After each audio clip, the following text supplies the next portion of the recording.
Alright, hello everyone, and welcome to game number 1 in our best of 3 series between King Morgan, Galactic, Wino, and Gameslayer, Saberman Gaming. This map is already looking a little bit odd. Pretty much all the aluminum on the map is right here. We're going to have one other tile, just a tiny little baby low tile going on right over there. Somebody could pretty easily claim up literally all of that if they had a desire to. We'll have to see if anybody values that particular set of tiles a whole lot. King Morgan and Galactic Wino want to get started right away. Oh, there it is! The robotic claim. Now, it decided to go ahead and hold on. This particular robotic claim, I don't really like it. What it has accomplished is it's holding on to the high aluminum. It's kind of blocking all the other aluminum tiles for the moment, which is certainly good. And Saberman has expanded, so he can take up several more if he would like to here. But he could have just knocked down all the big ones, sat there as robotic, claimed literally all the remaining tiles except for this low, tiny little aluminum tile over here, and still been in a pretty decent spot. So that is an interesting decision on Saberman's part. We can see that he is causing some difficulties for King Morgan. Trying to get all his tiles established over here has caused a significant slowdown to our Zeus team. Now, we do have a setup of Scientist Expansive against Robotic. These are not common compositions from what we've seen so far. Robotic does come up occasionally. See, Gameslayer has taken just a whole mess of iron and a little bit of silicon over here with his initial found. It's not too common, but it's not too different from what we normally see with a robotic expansive combination. Does seem to be what's favored at this point. Whereas King Morgan, Galactic, Wino, they've gone a little bit more off, including this Scientist, which is something we don't usually see. And on top of that, made the interesting decision of trying to claim as many iron tiles as they possibly can and just use them for steel production. That's all they want to do right now, is not have to pay down iron in order to make steel with this Scientist. And I don't know exactly how I feel about that, mostly because we can already see that Gameslayer and Saberman have an insane amount of iron. 6 iron per second, no nukes are available to shut that down, to knock that out anywhere. If it is goon squatted, it's at least going to be 3 iron per second no matter what Wino and Morgan go ahead and try and do to it. And iron's only $8 a piece, so I don't know if I really like this setup of 3 claims. You're just so heavily cutting into your steel production, having no adjacency bonuses on any of these. I mean, these 3 altogether are worth less than 2 of these. This is the spot that we're at right now. Not really a place you can want to be. And you can see with this, like Saberman and Gameslayer, they've got the adjacency bonuses in their favor. They're just going into a truly ridiculous amount of steel production here. So that iron might start causing them a problem before too long here, depending on if they secure another source or not. Regardless, I don't know exactly how this is going to work out for Galactic Wino, and I'm a little bit concerned about it, but we can see that King Morgan is keeping up. It's 3-2-3-2 right now. So things are going reasonably well. That said, Gameslayer is already halfway done with virtual reality. That was rushed to quite quickly, despite the fact that we've only got 2 robotic players this game. And you can see that the colony is very well set up for it. Already you can get 3 adjacency bonuses. There is a decent chance of picking up even more, possibly 4, 5, or 6 adjacency bonuses, depending on exactly how this neutral colony grows. And so this could be a very, very valuable pleasure dome this game. It is worth noting, however, that Gameslayer already has $17,000 of debt. His glass furnaces aren't really doing a whole lot for him right now. His silicon cores are a bit better, but it will be some time before this pleasure dome actually makes a significant amount of money. On top of that, mutinies are available this game. This is going to have to be carefully defended to make sure that there aren't any serious problems. On the other side of the map, we can see that King Morgan does in fact have 3 solar panels down, each of them pulling in near $300. That's $800 in power King Morgan is pulling in right now, based on the fact that he has no debt. And for some reason, we have seen a freeze come down onto the farms instead of the solar panels, just trying to keep King Morgan out of the food market. And I don't really know if I like that too much. The power is just so much more productive right now. Could have gotten a nice freeze onto that once day hit tomorrow. Saved enough time that you can push into power yourself pretty easily. Maybe something that would have been a bit better to see. Okay, looks like Gameslayer might have been the one to grab that mule. There it is. It's going hopping out. Where is that mule headed? It just wants more and more silicon. That's all Gameslayer and Saberman are after right now. Pretty insane considering they're already in such a huge amount of silicon as it stands. But what else are you going to collect on this map right now with a mule? $45 silicon, probably not a bad idea, all things considered. We do see some steel getting scrapped for Saberman right as he also expands, so that's a little bit of an awkward timing, but steel down at $23. Yeah, you really don't need to be flooding that market anymore. That looks like a couple of quarries headed out, possibly. Where are those going to be going? Those are going to be trying to take some carbon. Saberman and Gameslayer are already worried about securing this electronics production.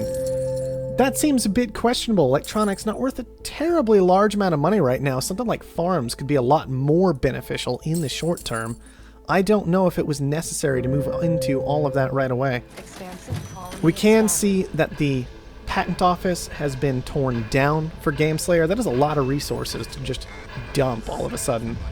And instead, he is trying to move into some solar panels, going to keep trying to get through this debt, work his way all the way past it. Unfortunately, he has an awful lot of debt right now that he is going to have to get by with this Pleasure Dome, which is managing to be effective despite the power cost attached to it. It is making some amount of money. He has, in fact, claimed another Pleasure Dome location, in fact, trying to use 2 Pleasure Domes eventually long term. But this is what's really going to be pulling him in the money, paying down his debt right now. These $700 solar panels. And there's the freeze that we are looking for. By the way, we do have it over here, I believe. Let's see, that happened just now. Looks like it landed right in this territory-ish. Regardless, a decent freeze hitting all these solar panels, making sure that Gameslayer is going to be the one pulling in the cash with his superconductored solar panels. All that said, King Morgan has managed to push to HQ level 5 at this point. And there is a very nice off-world market this game. $580 for that oxygen is what King Morgan's probably going to be looking for very, very quickly. Mutiny's getting thrown out on some mines and such, not too surprising. Aluminum still incredibly valuable this game. Definitely going to be helping out Saberman and Gameslayer as this game progresses forward. It is worth noting that King Morgan also took this geotherm, something I'm sure Saberman is not happy about, considering he could have used that for some extra adjacency bonuses onto all of his nearby tiles. Whoa, Financial Instruments goes very cheap. Not too surprised to see that. I mean, 25% of 10% of 100, even 100,000 debt, really not all that much cash in your pocket. So, not too surprised that Financial Instruments went pretty cheap. Neither Saberman or Gameslayer wanting to actually commit to that. Whoa, Gameslayer still racking up debt during the nighttime. You can see that he was mutinied away from his Pleasure Dome, and so that is definitely causing him problems right now. King Morgan has not yet managed to push to an off-world market, it looks like. We do have some holograms down. Oh, yes, that is, in fact, an off-world market. It just looks like a patent office right now. So, definitely Gameslayer and Saberman going to want to realize that, be able to do something about it, because that is a dangerous building to allow go unnoticed. However, there are slowdown strikes available. Definitely would like to see one of those already on this building. Maybe a network virus from one, a slowdown strike from the other, just start tearing through that thing very effectively. After that, you've got the EMPs and mutinies to keep it locked down long term. Definitely something that should have been considered, I think. But I doubt anybody's even identified this as an off-world market just yet. It could very easily look like a patent office. Why not? There are plenty of decent patents left. Wouldn't be too surprising to see a player go after that. It does look like Gameslayer has decided to target the weak player on Team Zeus, that being Galactic Wino, who's only just now managed to push to HQ level 4. He has been the weak player, taking on a lot of debt, not getting the upgrades, and so because of this, his stock price is very low. So Gameslayer deciding that instead of attacking his strong opponent, he would rather go after his weak one, just clip off that support structure that King Morgan has built around him, and he's very close to pulling that off already. Gameslayer sitting on almost enough money. There it is. In fact, just now, Gameslayer Saberman looks like tossing around some cash, making sure that all of it's in the right hands, and Gameslayer will finish off Galactic Wino down at HQ level 4, so King Morgan suddenly left on his own to contend with 3 headquarters worth of opponents, he does have the advantage of that off-world market that his opponents do know about at this point with this spy. Very easily going to be continually attacked by slowdown strikes and network viruses, one has to imagine. Just going to try and tear through all that stuff and keep that off-world locked down. And what can King Morgan actually do from here to keep himself in the game? He has about 6 useless tiles right now, all of which are trying to make power. Another 4 nearly useless tiles making worthless electronics with a ridiculous price of silicon and aluminum. Everybody always forgets how much these affect that electronics price. This adrenaline boost, there's no way he's going to pick it up. Gameslayer, Saberman just are not going to let that happen.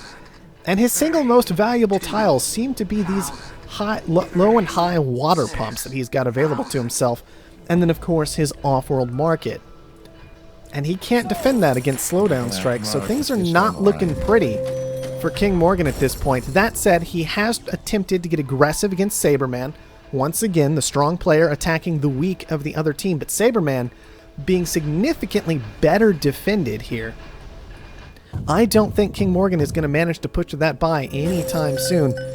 Gameslayer and Saberman both have plenty of cash to continue to defend Saberman, to continue to abuse this hacker array as their late game tool, rather than the off-world market. And they're going to try and ride this hacker array all the way to victory against King Morgan, if I have any clue how Gameslayer and Saberman like to play out this game. We can see the pleasure domes continuing to be very effective together, making $566. That's going to be averaging about $280 a piece, a little bit more than that. You guys can do the math yourselves if you want the exact number, in my opinion. Alright. What else do we have going on here? I do like the hologram, just trying to act like a valuable tile when it really isn't. That's nice to see. Some of these solar panels still helpful, but it's not enough right now. Gameslayer already to 80% of what he needs to buy out King Morgan. King Morgan hasn't decided to give it up just yet, but I do believe a majority in this circumstance would finish off the game, and so King Morgan is going to have to scramble to stay alive against this particular assault. That said, Saberman, he is down in that D debt range. That cuts off some of the ability to attack Morgan, who is operating on a boosted off-world at this point. And with that D debt level for Saberman, that means that it's a lot harder to attack this off-world. And maybe King Morgan could have scraped something together if that had happened earlier, but realistically, Gameslayer should only need another about 4,000 in cash to finish this off. That should be lying around in resources just now. He can pick that up in just a moment. I do believe that'll end the game for us here, but we'll just have to see exactly what happens when he gets to that purchase. Gameslayer. Just buy stuff. It's all good. Nope, not over quite yet. No majority buyout in this circumstance. It's always interesting trying to figure out where that applies in team games, because sometimes it does. Regardless, King Morgan's not coming back from here. This one's over. No point in fighting it out from here as far as I can tell. Just the one off-world market continually launching right now. I don't see it being anywhere near enough to actually clean this game up, especially when your opponents are sitting there just operating on scientific territory that they never even had to get clever with, they never even had to do anything with. Just very, very simply and straightforwardly making lots and lots and lots of cash. Now, King Morgan, if we go ahead and look at what shot he does have, almost has enough money to finish off Saberman right here and now, but when you're up against an opponent who already has 90% of what he needs to kill you, even this little buy, alright, so King Morgan gets the buy, right? That's done. But now he's in a situation where he has to buy up effectively 11 of Gameslayer's stocks, right? 9 and then a double.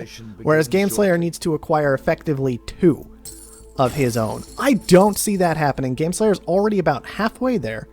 King Morgan has almost no tools at his disposal. All of his new territory is still suffering from a slowdown strike, as occurs when you acquire an opponent.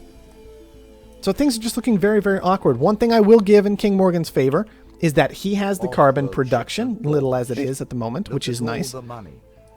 Unfortunately, he's still making electronics, and so that's causing a bit of a problem for himself. He does have some power going on, which will help pay down his debt, keep him a little bit stronger. But Gameslayer, he's got the red button. He can make that buy whenever he wants to. And that is going to be game number 1, going on over to Gameslayer and Saberman. Just a very nice, quick buy, moving into the hacker array, not relying on that off-world market, and keeping both of their players afloat enough that no quick buy can be turned around on them. In particular, the play of that game was the classic Beta 7 patch virtual reality superconductor. Pleasure domes, very, very strong. Lots of cash per second on these guys. Even down at 300, that's still an exceptionally strong tile, right? No question about that. And then these power tiles that were pulling in, you know, 800, 2,000, depending on exactly what was going on in that game all together. Strong, strong move by Saberman and Gameslayer to get that quick purchase and get the quick game number 1. I don't know if there's too much more to look at that time. Galactic Wino just got into a position where he was purchasable if his opponents could come up with a big play. And, well, his opponents came up big. And that was all she wrote.